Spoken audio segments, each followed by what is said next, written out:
In today's video, we're going to talk about how to start a business from zero. I'm talking about no money, no experience. No money, no experience. A lot of people come up to me and they'll ask me when they see me driving one of my expensive luxury vehicles, and they'll be like, what do you do for a living? I tell them that I'm a business owner and I own multiple businesses. That's about as far as I take it. And then they'll say something like, I don't have any, I wish I could start a business. I don't have any money, or I'm struggling, or maybe they got some money, but they don't know what to get into. They don't know, what to do, how to do it, all of that stuff. So I'm going to answer some of those questions in this video for you who are just trying to get started. And just in case you don't know my story, in 1990, my wife and I started our first business. I was 21, she was 20 years old. We started that business with $500 that we had saved up, and I was working as a security guard, third shift from 8 to 4 a.m. in the morning. She was doing some factory work. We were barely getting by, and we had 2 children at that time. We made that company into a multi-million-dollar company, and it helped us be able to get into real estate. It helped us be able to get into other businesses. And what I'm doing with this channel is something that I had said that I would do, even though I didn't know YouTube was going to exist. Back when I made that promise, was that the same way that mentors and people who came into our lives and helped us, I would be giving back with information. And that's why when somebody stops me, they might be looking at the car that I'm driving, but I immediately start to ask them questions so I can help them get to whatever goal that they're trying to get to. And it's different for everybody. Some people want a lot of money. Some people just want to be comfortable. Whatever that is for you, that's fine. It's not about telling you how you should live or how much money you should make. So now, let's get into it. So if you want to start a business, you feel stuck because you don't have any money, no experience, don't have any idea where to begin, I got you. I'm going to show. Believe me, I came from nothing. No business loans, none of that. Back then, my credit was tore up in 1990, so I wasn't able to get anything of a business loan, and I don't think any bank would have gave it to me anyway. So now, let's break it down simple. Some actionable steps that you can start to take to get yourself moving in the right direction so you can start your business from zero and potentially start to see some of the resources that are available to you that you didn't really pay too much attention to, because you might be looking too much at the big picture rather than zooming in and looking at what you have for resources and what type of business you want to get into. But you got to base that business off of, of what you feel that you're willing to do. That's one of the biggest problems that I see with a lot of people. So the first step that you got to take is you got to shift your mindset. Most successful businesses were built by people who had nothing but an idea and a relentless focus. Your mindset is your first and most powerful tool. I'll say that again. Your mindset is your first and most powerful tool. Stop thinking you need everything to be perfect, because you don't need everything to be perfect to start. If I would have thought that way with my business, I would have never got it off the ground. Step number 2, identify a problem you can solve. I've seen people make a huge mistake where they got into businesses and the business wasn't solving the problem. I don't care if you're making a coffee shop. You better figure out what problem that coffee shop is going to solve for people. It could be the smallest thing. It could be making people happy. People wake up mad, frustrated, upset, wrong side of the bed. They come to your coffee place because when they walk in, it's got bright colors. Maybe you put a picture of the sun on there or something. It's always shiny or something. You gotta solve a problem. It could be either making people, the problem may not be something where you're like technically fixing a problem. It could be something where you're just making people have an experience. Like Starbucks made an experience. Apple made an experience. You don't need an iPhone. But they made it an experience. So what you got to do is you got to identify a problem And then money follows the value. The value is you solving the problem. So find a problem that people are willing to pay you to solve. Think what people ask for help for. What annoys your family and friends could be a problem that you could fix with the business that you solve. Like one of the ways that you can really know if your family, because your family and friends will play this mind trick on you. You're going to start a business. Some of them are going to be, kind of jealous of you doing it.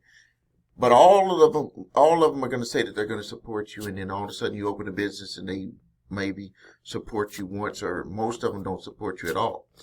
But I can tell you, when you have a business that solves a problem, they will come to you, and guess what? Because you're making good money solving other people's problems, I would advise you not to charge your family and friends unless they come to you for the problem twice. Like I would just and also if it's a service that you can afford to do, or something that you can afford to do to just solve the problem. Because some of the times the expectations that you have with family and friends, they put it so high that it's just sometimes unreasonable. So at the beginning, what I would advise when you're first starting your business, don't put any pressure on your friends and family to support you. As a matter of fact, you won't have a business until you can get people that you don't know to support your business. Because if you got family, friends, all of these referrals and all that supporting your business, you get ready for the rug to get pulled from under you one day. I see that happen a lot. So now, step number 3 is to choose a simple business model. Very important. Choose a simple business model. So, let me give you some example. Service business, maybe cleaning, designing, tutoring, something that's very simple where it's like, okay, I'm going to do this and get paid for doing that. Like very simple, not something that's all too complicated. You can leave that down the line once you get your first success under your belt. Then you can get into more, a little bit more businesses that are a little bit more complicated. Another one, which is something that I got into even before digital products like the ebooks and all of that type of stuff. I had gotten into selling small booklets online. I mean, not even online, through the mail. I'm talking about in the 1990s, early 2000s. I was selling books through the mail. And I remember my biggest hit was a small manual that I made. Probably only cost me like 50 cents to put all of it together. It was called Stop Making Your Landlord Rich. Stop Making Your Landlord Rich.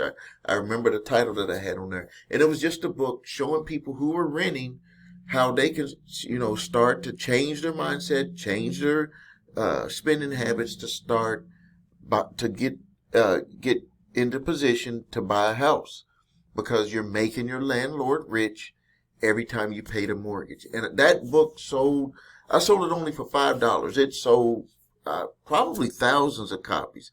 A lot. Like maybe I should bring it back because a lot of people are trying to look at buying now.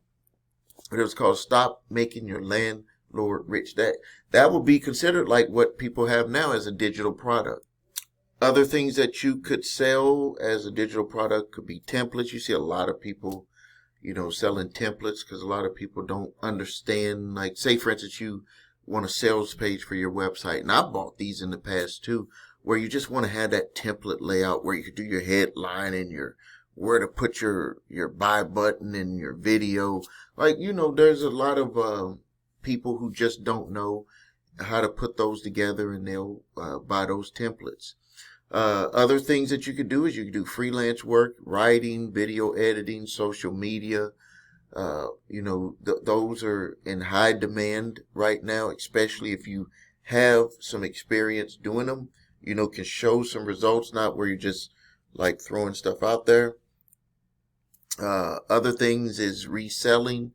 I remember a good friend of mine used to have a TV commercial, buying and selling. You can buy and sell stuff on Facebook, eBay, Amazon. There's a whole bunch of different places. I mean, that's, that might be a little bit harder, You know, you see a lot of people advertising that, but that's would be kind of hard. But pick something that requires little to no startup cost, and sell your time, your skills, and even your ability to and even your ability to learn quickly, because that's really the secret sauce that you're going to need for starting your first business. And if you're starting your first business, don't don't make it too complicated. Don't try to make stuff have to be perfect, because they could, it can make you procrastinate on a lot of stuff. So other things that you can do is you can validate your idea that you came up with. You can ask potential customers if they would pay for it. You don't even have to build it. This was something that I had learned a long time ago. As a matter of fact, when I made the booklet, Stop Making Your Landlord Rich, I had actually started advertising it before. And I remember the first few people, I sent the money back because I didn't even have the booklet ready. So you can do that. You can just ask people. You can actually put something together and sell it, and then you just give the person their money back and say that you have some sort of technical issue, because one of the things that you gotta first find out is if people will pay you for it. If people will pay you for it, you can always give them their money back and say, hey, it just, we're just not ready, or some technical issue or something, because I'm just here to tell you, you're going to run into that door, and you better have the tools to open it. And the tool to open it is to understand that people do really want your product or service. You got to find out. Family and friends will lie to you all the time, so don't take their words on it. Some free tools. Yeah, some people talked about some of the free tools that are out there. I mean, starting a business now, you got all types of free tools. Adobe is one of them. I use Adobe Express. Very good tool. Very good tool. I use that for my businesses. Canva, Google Docs, there's several website companies. I use GoDaddy for the domains, but we design our own website. So if you're ever looking at getting a website design, I have a very good designer, and we put a personal touch to it, not a template look to it. Use the free and low cost tools, landing pages tool. I use Lead Pages, very good tool. The payment options at the beginning until you get established, you can use PayPal and Stripe depending on the product or service that you're selling. There's some other ones that are out there, but as you get going, you may want to switch to the lower cost platforms, getting a merchant account, because you'll pay less in fees. Now, some of the things that you need to pay attention to early is you need to get your first sale. Start with people that you know and see if they would buy. Then start going and getting, doing a little bit of advertising, because you really won't know if you have a business until you get people to buy that don't know you. Also, don't be afraid to get testimonials. Be afraid to get emails. This is very important, because if you can get the emails and the phone numbers of your potential customers, you can do what I call more swings at the ball. You'll have more swings at bat to hit the ball. This is the way I do it. I call it my know, like, and trust strategy. If you run your ads to generate leads, and from those leads you send them to your sales page, or you make calls to them depending on your product or service, you can outright ask them why they didn't buy. You can either do it by email, you can either do it when you're on the phone and they decide not to do it, because that's going to help you become, number one, a better salesperson. I had to do it. My sales reps had to do it. I had to do it for all of my companies, and you should do this. And then by getting those answers, you can make your sales pages better. You can make your sales scripts better. Next thing is reinvest and scale slowly. This is the big piece that I love about the internet, is that you can increase your business by simply spending more money once you know how to get people to buy your product or service. So now I want you to get started on your business, especially with what we're going through in this economy right now. Go to my YouTube channel, Making Money with Stephen A. Williams. Watch some of my other videos that can help you on getting yourself started with a business. Thank you for your time. Please like, subscribe to the channel. See you next time.